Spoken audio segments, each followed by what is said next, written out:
My name is Zadrian Smith, and I'm an international fashion director and journalist. I've lived in London and worked in the fashion industry for 11 years, and through my work, I've always advocated for diversity and inclusivity. This work led me to being a member of the British Fashion Council Steering Committee and being involved in the selection process of this year's Fashion Awards in London. For this series, I'll be meeting 5 of London's most promising talents, all of whom have been nominated for the BFC Foundation Award, which recognizes emerging designer talent. Each designer will be giving us a glimpse into their careers, craftsmanship, and creativity, taking us inside their studios for an intimate look at how they work. Renowned for his bold pattern prints and how he subverts traditional fashion codes, Richard Quinn has made a name for himself as one of Britain's brightest design stars. In the same year that he had Her Majesty the Queen sitting on his front row, he also famously dressed Amal Clooney for the Met Gala, and he's created an immediately recognizable aesthetic that has made him one of London's global stars. Hi, Richard. Hey, you alright? I'm good. How's it going? Yeah, good. Nice to see you. Good to see you again. Thanks for coming down. It's been a while. What are we working on? So we're just printing some fabrics and making some private orders, but let me show you around. Okay, great. Let's have a look. I really kind of want to do a deep dive into your inspiration and what you're working on right now, especially coming out of the last year and that moment for pause. You discover more things about what you want to do moving forward as a designer? I think it was nice to kind of have a refresh and, like you say, a pause. And then we did scrubs for the NHS and nice charitable things like that. So it was nice to kind of retool, have time to really expand the silhouettes and really challenged ourselves to kind of make head-to-toe fully embroidered pieces that we wouldn't usually have time to do. So It was really exciting. We know you for your bold prints and how you subvert traditional British codes and kind of make it twisted and sublime and dark. And the last collection was a departure from that. When you kind of become known for a house code or a house aesthetic, does it become creatively restricting to break away from that as a designer? I think sometimes it can be. Obviously we're known for florals and kind of couture kind of inspired silhouettes. So we kind of wanted to have a bit of a palette cleanser. So we did block colors and then we also kind of made a few things more streamlined. So yeah, it was interesting to kind of lay that down and then maybe go a bit more crazy. Right. I mean, I loved it. So you've had some really amazing red carpet moments. I think the one that everyone kind of still thinks about is Amal Clooney at the Met Gala. When that moment happened, can you talk us through the process of doing something for someone like her who's a very specific woman, has a very specific style? It was more of a dialogue with Amal herself. Oh, directly, okay. Yeah. And she's such an intelligent woman, so she kind of gave us a brief. So we wanted to entwine all those kind of religious elements within a print and then have it on the foil so it almost looks like a stained glass without being too literal. So it's nice to kind of have the back and forth to make something that's in your style but very unique to that person and has that kind of freshness to the runway. In that same year, what did you think when you got that phone call telling you you were going to receive that award? So I knew very, very close to the catwalk. My first proper runway at London Fashion Week, it kind of was a bit of a blur until we got to the pre-show where people are walking around and there starts to be a velvet cushion and things like that. So it was really obviously exciting for the brand and it was suddenly a spotlight on us. I guess a lot of designers are also starting to have to think about red carpets or considering events. Is that something that you're subconsciously thinking about as a designer when you're putting together a collection, or are you just doing your own thing?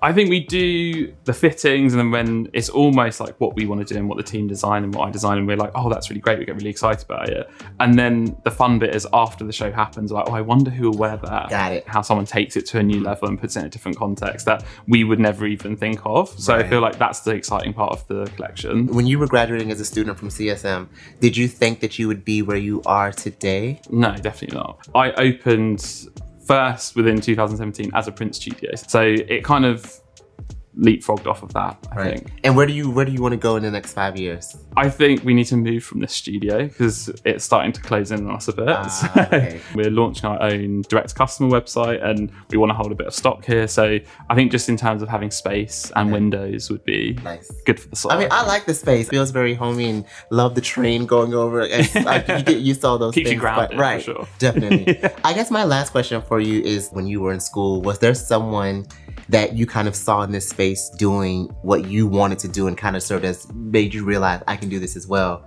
And do you have a mentor now that you kind of speak to, and what's the best advice they've ever given to you? When I was at St. Martin's, all the teachers I just really respected, because you go to the library and there'd be books on like their prints, so I always knew any criticism I got, it's coming from a good place. And then I think in terms of in the industry, someone like Sarah Moa is always like a great guide. She's really good at making us aware of causes that we can get involved with the community and the environment. So I think having that dialogue is always really important to moving the brand forward, but also being really conscious of the environment around us. Right. One of the things that, you know, everyone is thinking about coming out of this last year, it was a very necessary moment for the fashion industry to reflect on how we can improve as an industry. And I just want to know, what are you doing, you know, as a designer to kind of tackle things like diversity, inclusivity, and also sustainability as well?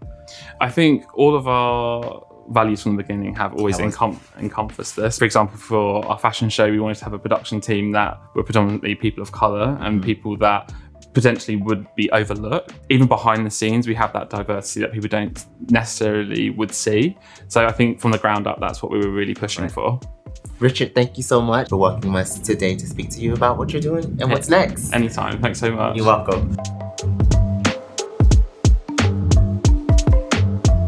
Challenging societal norms of what it means to be and dress like a man, Bianca Saunders has become one of the most prominent British designers, changing what the modern man looks like today.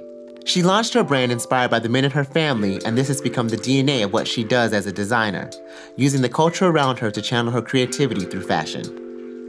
Bianca, thank you so much for welcoming us into your atelier, your studio. What you're doing with menswear is so incredible. I feel like you're really turning it on its head, especially for British menswear, which can be quite traditionalist. How would you define the modern man?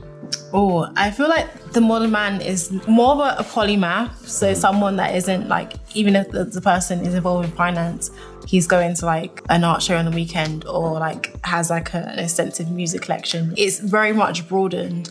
And I feel sometimes in fashion, we always think about the more stylistic people, but then also the consumer that is buying the clothes is everybody else. I really want to make people like that feel comfortable within themselves and feel as though that they can be a mixture of people, because it all started out like kind of bridging the gap between the masculine and feminine energy and gestures. And owning a garment and making it feel like it is a part of you is important to me. When I was thinking about the new season, I was talking about being influenced by muscular men and how like prints stretch around their body, even down to like my shoulder detail. That was based around not every guy has a really strong shoulder, and wanting to show the natural shoulder underneath and then placing like the shoulder pad on top. I guess that's what keeps me creatively interested in designing and actually making something towards that shape of body. Also women being like, oh, I could wear that too. And kind of having the opposite effect of what women's wear does to men. The world is still getting used to that idea of women designing for menswear. Yes, the menswear space is dominated by men. But especially in this last year, do you feel like the fashion industry has improved in the areas around diversity and inclusivity? I feel like it all starts at educational level. So the year above me, I guess the only person of colour that I remember was Supriya Lele. The work that we produced was very much personal and all about self-discovery, explained to people that have never experienced my world, where it's placed is in Kensington, and like that's a completely different atmosphere to like Southeast London. That's why I started to do film work and like wanted to film people that I know, and that's what became like such a heavy part in my research. I feel like the cultural aspects have been heavily interjected into my life. This year, it's probably been the best year for people of colour and Black people to having more of a door in the fashion industry and people actually being taken for their talent. It's nice seeing the diversity in designers and what they produce in their own stories, because then it's kind of expanded the whole idea of like people not box it in as like, oh, this is Black fashion, it's just fashion. So I think it's just like the more designers that come about, the more individual stories there are to tell. So I think it's quite a nice place to be existing right now. You just won the Andem Prize. Congratulations. Thank you. And you're being mentored by the CEO of Balenciaga. Yeah. What's some of the career advice that Cedric has given to you? I'm quite a savvy person. I ask like plenty of questions. He's super nice as well too. So he's very much open to helping me progress in my year of mentoring. And then just the fact of winning the Andem Prize is really like giving me like further goals to what I want to achieve with the brand, and just knowing how to commercialize and also move forward in a more sustainable way and also keep that creativity. So that balance of like creativity, business, and all the rest of it solidified my work as a designer and how far I can go. If you could see Bianca Saunders 5 years from now, what would you want to have accomplished or ticked off the list?